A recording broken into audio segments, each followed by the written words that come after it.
What's up, fellow travelers? So, I went on a vacation for a couple of weeks to hang out at a friend's house, meaning I let the interns off their leashes for a while, and they decided to go on a trip to Southern Thailand. The day before flying off, there were 11 petrol stations almost simultaneously bombed in a province just south of where they were headed.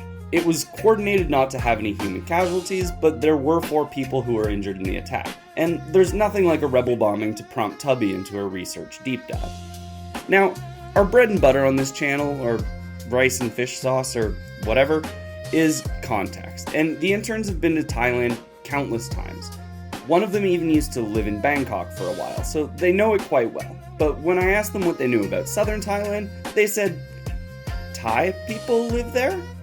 And yeah, but it's a little more complicated than that. Then they said, Thai food? And yes, but also a little more complicated than that. Then they said, Islam? And Alhamdulillah. Yeah, also a little more complicated than that. So let's get some context for our context and do a little historical materialism for Southern Thailand. Now, before we get into it, we have to understand that the information that will be covered here is through the lens of Thai lèse majesté laws, which strictly ban any and all criticisms of the royal family.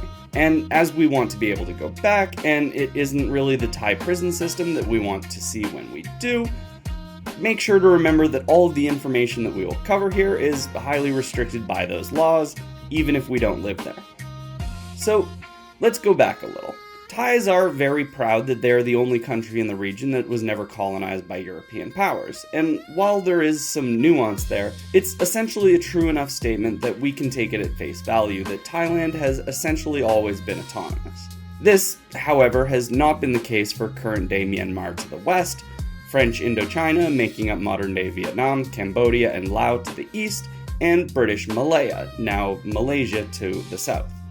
And as with most problems in our modern world, the roots of this problem can be traced back to the French and British. But in the case of Southern Thailand, it's the British and Thais. The provinces directly south of where the interns are in Krabi was historically a part of the Patani Sultanate. One of the provinces still holds the name Patani. This state was ethnically Malay and religiously Islamic, having been converted from Hinduism to Islam in the 13th century. Now, everyone has an idea of Bangkok. Big, Buddhist, and that's where the king lives. But Thailand has a total population of 71 million, 11 million of those being in urban Bangkok and totaling 17 million in Bangkok metropolitan area. This means that almost 24% of Thai citizens live in the city, almost a quarter of the entire national population.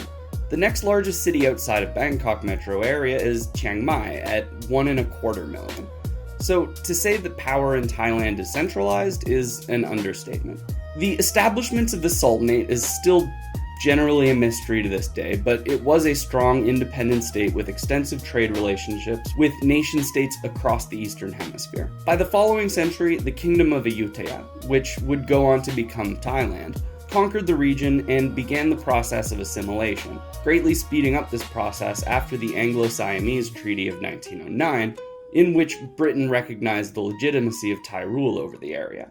The royal family that's governed Thailand since 1782 is the Chakri dynasty, bringing about what we know as the Rattanakosin era. Sorry for butchering everything. They began to implement something called the Chakri Reformation, which is a nation-building scheme standardizing national education in Thai language and later banning it in local Malay dialects. This led to what is called a core-periphery contradiction, where the Buddhist absolutist monarchy based in Bangkok established a contradiction, or something that needed to be worked out, between centralized Bangkok power and those on the edges of the social order. While Thailand still retains the monarchy as a social structure, since the Second World War, it has leaned heavily into capitalism as the structure for its productive forces, meaning higher levels of assimilation across the country for more efficient commodity production, culminating in the banning of the Jawi script, which has been used across the region as a modified form of the Arabic script used to write various languages across Southeast Asia in 1921.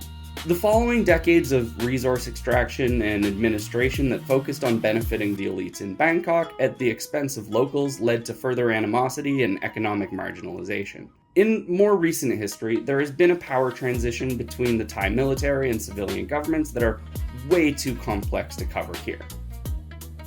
But as we enter the 21st century, the post-9/11 era made military action against Islamic insurgent groups much more palatable on the world stage, allowing for more direct repression of these groups. At the same time, these insurgent groups became increasingly religious in nature, as opposed to the largely secular groups that had preceded them. This increased the importance of religion in the context of the national question, or what is to be done when a particular people group see themselves as being distinct enough to constitute their own nation. So that brings us to today. Separatist tensions have declined in recent years, but as evidenced by the bombing, certainly still simmer under the surface in the far south. For anyone visiting here, this will have essentially zero impact on your trip, but as we like to promote a little bit of deeper understanding of the places we see, we figured that this was important to cover. As always, if we've made mistakes or left anything important out, please let us know. Join us in the next episodes as we get to see some of the most stunning places we've ever gotten to see in Krabi, Thailand. Click that like button, pause, subscribe, we'll catch you on the next one. Later!